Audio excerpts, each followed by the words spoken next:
America के ground attack के लिए तैयार है ईरान। ईरान के कमांडो दक्षिण की तरफ मोर्चा संभाल चुके हैं।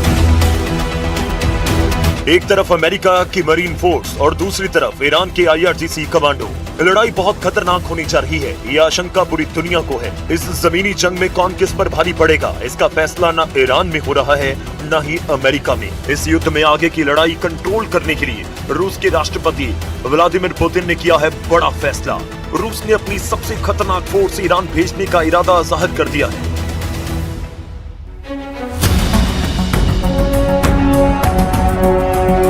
रिपोर्ट है कि पुतिन ने अपनी स्पेशल फोर्स ईरान में उतारने का फैसला किया है। पुतिन के ऑर्डर पर कमांडर कादिरोव ने ईरान युद्ध में उतरने का इरादा पक्का कर लिया।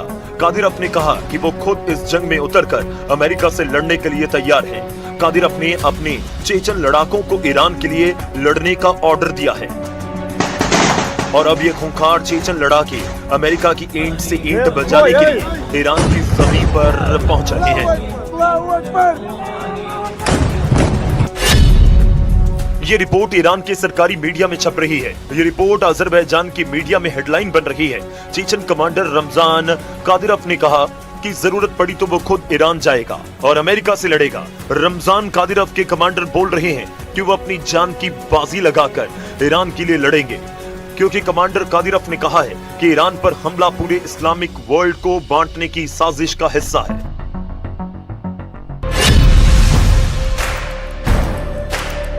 यूक्रेन के मारियुपोल, बखमुत और रूस के कर्स्क में पूरी दुनिया के कादिरोव के लड़ाकों की बहादुरी देखी है। चेचन लड़ाके किस तरह लड़ते हैं, गोली और बारूद से डरते नहीं बल्कि उनके बीच जीते हैं। अब चेचन लड़ाकों की इसी बहादुरी को पुतिन ईरान में इस्तेमाल करना चाहते हैं। ये रिपोर्ट्स बता रही हैं कि अमेरिका को हराने के लिए पुतिन ने अपने जांबाज लड़ाकों को ईरान में उतारने का फैसला किया है।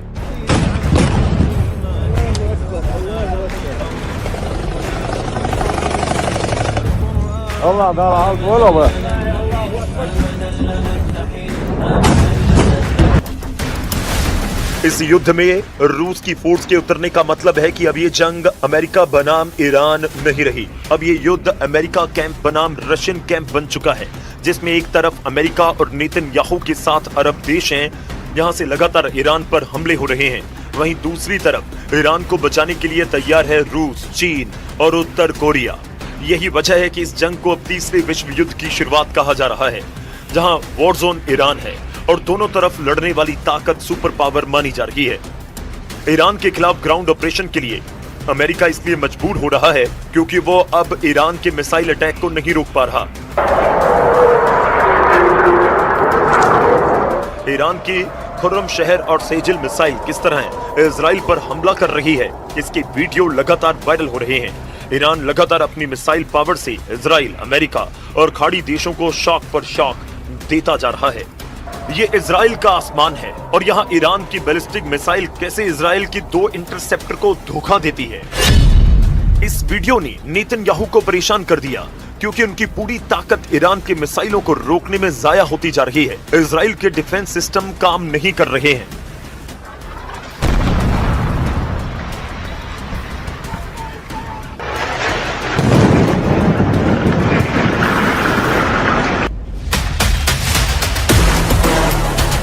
ईरान के क्लस्टर बम जहां गिरते हैं वहां ऐसी तबाही होती है। ऐसे हमलों के बाद की तबाही देखिए और इस दौरान बंकर में पनाह लिए हुए लोगों को देखिए। इजराइल में इस वक्त ईरान की मिसाइलों का बहुत ज्यादा खौफ है और इसकी वजह है वो एयर डिफेंस सिस्टम जो पूरी तरह से फेल हो चुके हैं। अब तक युद्ध में ईरान ने 1200 से ज्यादा बैलिस्टिक मिसाइल दागे हैं, 4000 से ज्यादा ड्रोन हमले किए हैं। ऐसे लगातार हमलों को रोकने के लिए इजराइल, अमेरिका और साथ ही अरब देशों ने पैट्रियट सिस्टम की 2500 इंटरसेप्टर मिसाइल दाग डाली है। ऐसा ही हाल बाकी एयर और मिसाइल डिफेंस सिस्टम का है। आयरन डोम जैसे मशहूर सिस्टम भी फेल साबित हुए और यही वजह है कि इजराइल में हालात बहुत ज्यादा दयनीय हो चुके हैं। वो ईरान की मिसाइल नहीं रोक पा रहे।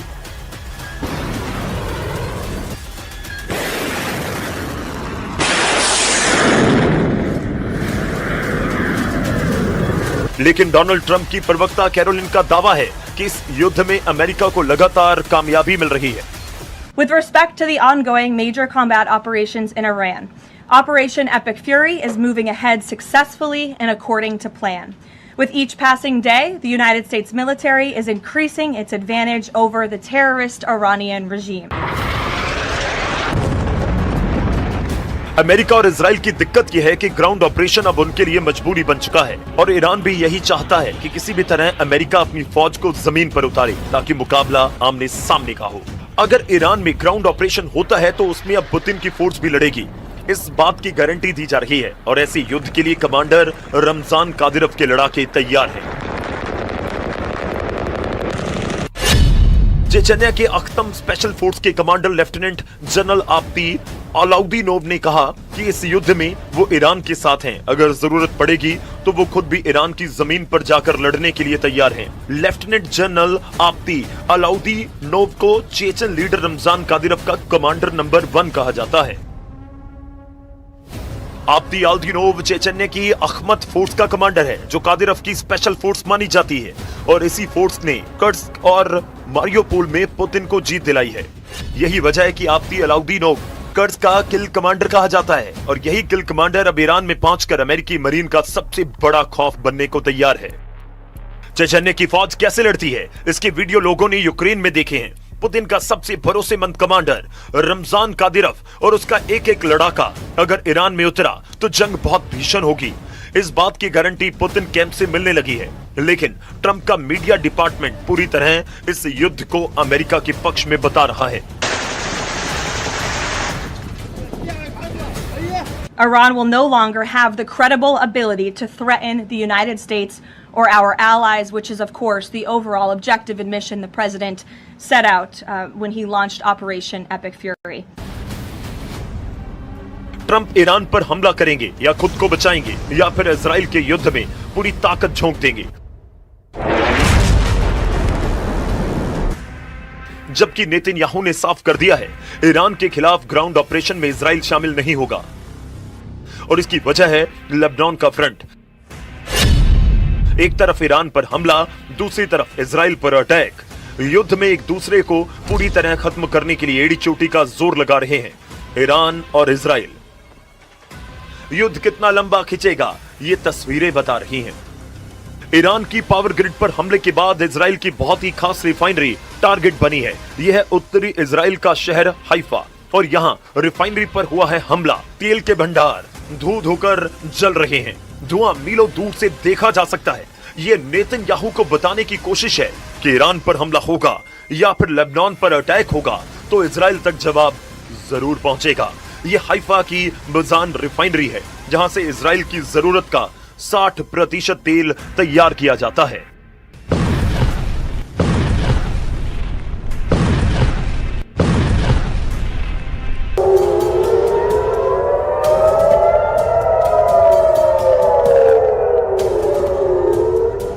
इजराइल की सरकार का दावा है कि हाइफा की रिफाइनरी को ज्यादा नुकसान नहीं पहुंचा और तेल की सप्लाई पर कोई असर नहीं पड़ेगा। यही वजह है कि ईरान को रोकने के लिए अब ट्रंप उसकी जमीन पर उतरकर लड़ना चाहते हैं। इसके लिए अमेरिका के 50,000 सैनिक तैयार भी कर दिए गए हैं। ईरान की सेना ने कहा कि फारस की खाड़ी और हॉर्मुज के समुद्री गलियारे में अमेरिका की फौज पहुंची तो वो शार्क मछलियों का खाना बन जाएगी। ईरान की नौसेना ने कहा कि जिस तरह उसके जहाज को अमेरिका की पनडुब्बी ने श्रीलंका के पास डुबोया था उसी तरह अमेरिका के जहाजों को ओमान की खाड़ी में डुबो देंगे।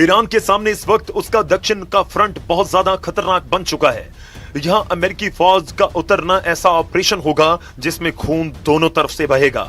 इस बात की गारंटी डोनाल्ड ट्रंप और ईरान दोनों तरफ से दी जा रही है, लेकिन ईरान की वार्निंग ऐसी है जिसे ट्रंप और उनके कमांडरों को बहुत ही गंभीरता से लेना होगा।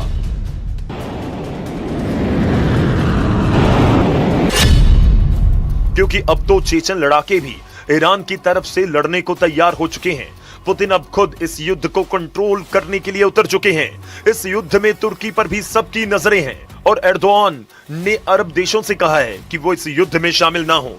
सऊदी अरब, यूएई और कतर का दौरा करने के बाद तुर्की के विदेश मंत्री को इस बात का एहसास हुआ कि ये सभी देश ईरान के खिलाफ युद्ध में उतरने के लिए तैयार हैं। अमेरिका और इजराइल की शुरू हुई इस जंग में अब सऊदी अरब, यूएई और कतर ईरान के खिलाफ नजर आ रहे हैं, जबकि तुर्की का रुख बता रहा है कि एर्दोआन अब मुस्तफा खामेनी के समर्थन में है। वहीं नाटो में स्पेन ने भी अमेरिका को बड़ा झटका दिया। स्पेन ट्रंप के युद्ध के खिलाफ शुरुआत से है। अब स्पेन ने कहा है कि वो अपने हवाई अड्डे और आसमान का इस्तेमाल इस युद्ध के लिए नहीं करने देगा।